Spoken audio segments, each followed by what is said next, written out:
prix passe du simple au double, le surlendemain ça triple en réalité, et l'on donne l'impression en tout cas de n'avoir pas ceux-là qui sont censés aller dans le sens de pouvoir les contrôler. Dommage que le ministère du Commerce n'est pas sur le plateau, parce que la protection du consommateur, on peut en parler quand on importe par exemple un produit, il y a le circuit qu'il faut passer, donc tous les produits qu'on met sur le marché pour l'importation sont censés être des produits sains, parce qu'il y a le laboratoire, il y a toute la paperasse qu'il faut faire. Cependant, on peut dire qu'on n'est pas protégé lors des fêtes. Je veux parler, par exemple, de la pomme de terre et de l'oignon, qui sont produits ici. On ne peut pas dire que c'est importé d'Ukraine. Il n'y a aucun impact endogène. L'oignon, on a atteint l'autosuffisance en oignon, mais malgré tout, on continue d'importer l'oignon, M. Cissé. Oui, mais parce que tout simplement, il y a des pertes post-récolte qui sont importantes, qu'on peut éviter. Il suffit tout simplement que ce secteur privé s'intéresse à créer des infrastructures de stockage, à ce que l'État aussi accompagne ce secteur privé-là. Je pense que si en amont, on avait créé les infrastructures de stockage et de conservation, cette autosuffisance-là nous éviterait d'importer de l'oignon. Mais nous sommes autosuffisants aussi, presque, pour la pomme de terre. Mais on ne peut pas comprendre qu'actuellement, je dis qu'on n'est pas protégé sur ce plan-là, parce qu'actuellement, le prix de l'oignon flambe, alors qu'il y a un stock de régulation qu'on peut injecter dans le marché. C'est ça le paradoxe. Non, sans tenir compte des subventions de l'État. Mais, vous l'avez si bien dit, l'État subventionne et le consommateur n'en bénéficie pas. On ne peut pas comprendre que la demande soit forte. Le produit est là. Vous allez boire champ. On vient de me le dire, 8500 le sac de 25 kilos. Vous arrivez à Thiaroye, ça vous revient vers les 406 francs. Et la boutique de coin, si le prix n'est pas encadré par un arrêté, mais c'est que le consommateur n'est pas protégé. Et il va trinquer. Naturellement. Et il n'y a pas que l'oignon, il y a la pomme de terre. Venons-en, la pomme de terre est suffisamment produite aussi au Sénégal. Ainsi que la patate. Naturellement. Mais je veux parler quand même de la pomme de terre qui est stockée actuellement. Plus de 30 000 tonnes. Ça veut dire que, donc, il y a une disponibilité. Qu'est-ce qui se passe? L'opérateur qui vend à un prix conseillé, qu'il ne dépasse jamais, qui est de 9 000 francs, le sac de 25 kilos. Il ne le dépasse jamais. Mais arrivé à Thiaroye ou arrivé à Touba, c'est 12 000 francs le sac maintenant. Et que fait le ministère du Commerce? En train de regarder. C'est pourquoi on n'est pas protégé. Pourquoi justifier le fait qu'au mois de mars, l'oignon arrivant en masse coûte donc moins cher, qu'on nous demande de payer les pots cassés? Je pense que c'est l'État en amont qui devait faire une bonne régulation pour que le prix au producteur soit rémunérateur. Mais nous laisser de jour en jour les prix flambent et l'État ne fait rien, le ministère du Commerce, nous le déplorons. Alors on va revenir sur le deuxième point tout à l'heure avec votre permission, M. Cissé, pour parler justement du mouton, parce que j'ai comme l'impression que M. Cissé, avec en tout cas son beau chapeau, son beau mazin tout blanc, lui il a déjà... non, justement, il m'en faudrait, je n'ai pas encore acheté. Alors, j'attends. Et c'est sûr qu'il... J'attends la bonne nouvelle. Et c'est sûr que certains consommateurs frapperont ou sonneront à la porte de M. Cissé pour en tout cas trouver un beau bélier. Ils seront les bienvenus. Je les défendrai tout le temps. Alors, de ce point de vue, docteur, on le sait, il y a beaucoup d'annonces qui sont faites par l'État du Sénégal, parlant en tout cas de subventions autour de plusieurs produits. Mais est-ce qu'en réalité, l'État ne perd pas d'une part, ainsi que le consommateur, et que ce soit le commerçant qui est au milieu, en tout cas qui est le principal gagnant par rapport justement à ce jeu de prix qui semble être un jeu de yo-yo?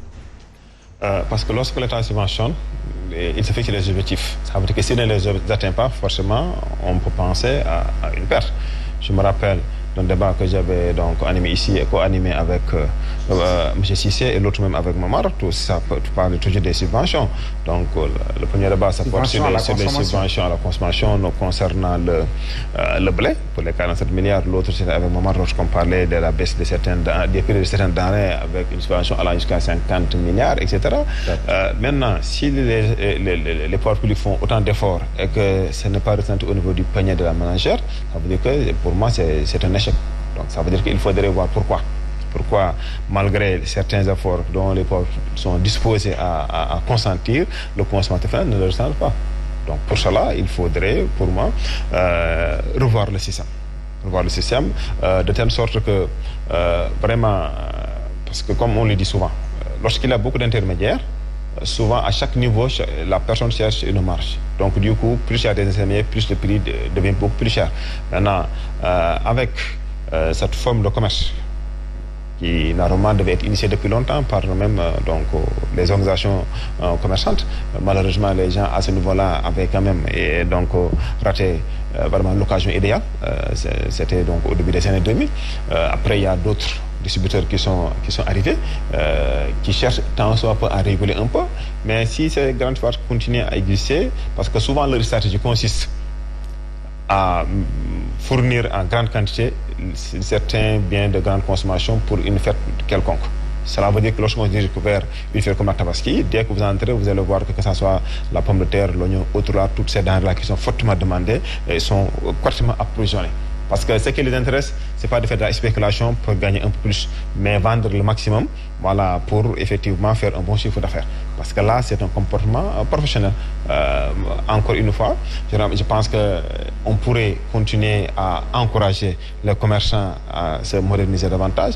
D'un autre côté aussi, continuer à pousser davantage pour que effectivement le niveau de production augmente. Mais au-delà, parce que tout à l'heure, on a évoqué le problème de l'oignon. Si vous vous souvenez qu'il y a quelques mois de cela, certains producteurs sont allés jusqu'à vraiment enterrer complètement leur production parce qu'ils n'arrivaient même pas à les écouler, alors que la demande est là, ça veut dire qu'il y a un problème.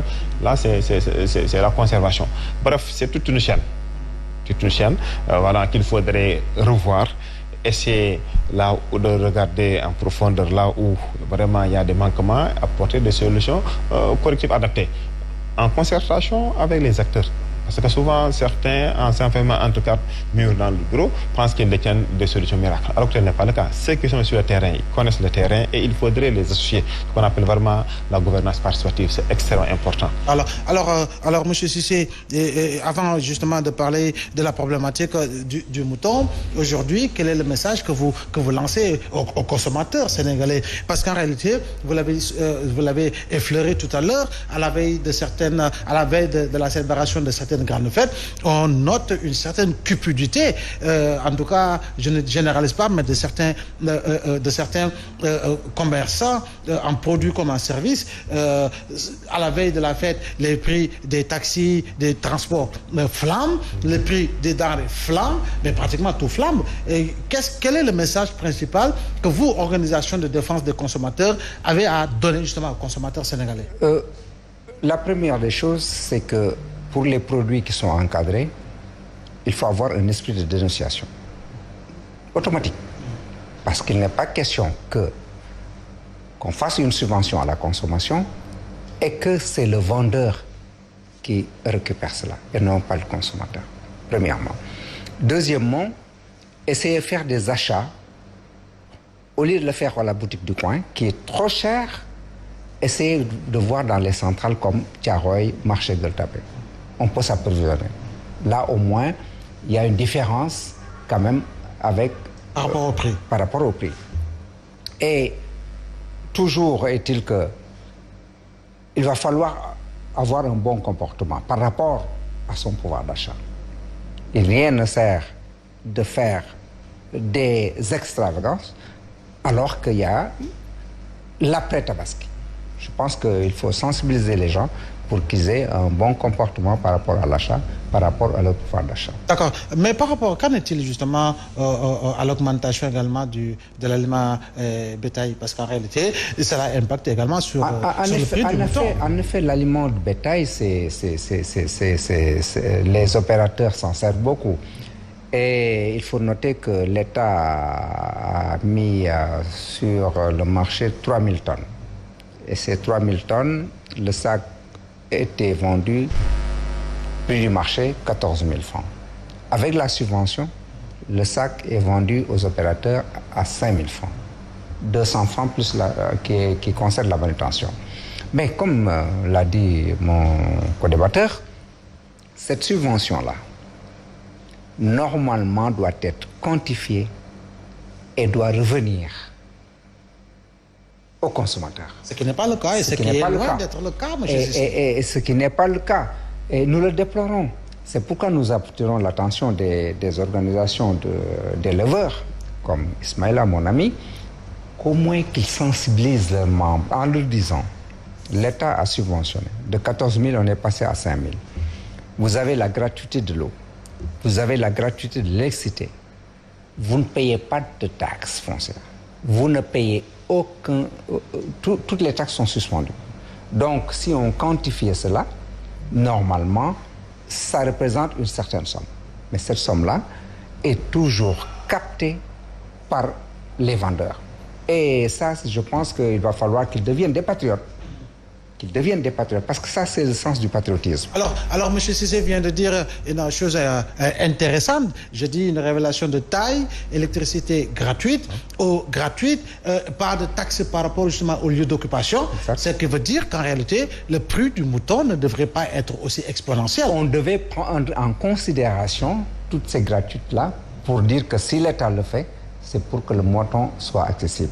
Et il va falloir quand même qu'on regarde deux types de moutons dans le marché. Les moutons qui sont élevés dans les centres urbains et les moutons tchogal. Il y a une propension énorme quand même à voir au niveau de Dakar et au département ces moutons élevés dans les centres urbains qui sont très chers. Parce que c'est probablement qu'ils mangent du pain au lait. Oui, mais Tabaski rime avec mouton tchogal. Le mouton tchogal, c'est quoi? C'est un mouton qui se nourrit du pâturage, des herbes de terre basse. C'est pourquoi nous demandons à ce qu'il y ait une forte entrée, et je suis très heureux d'entendre à la radio qu'il y a 40 000 têtes qui sont entrées aujourd'hui au niveau de Kidira, la frontière malienne.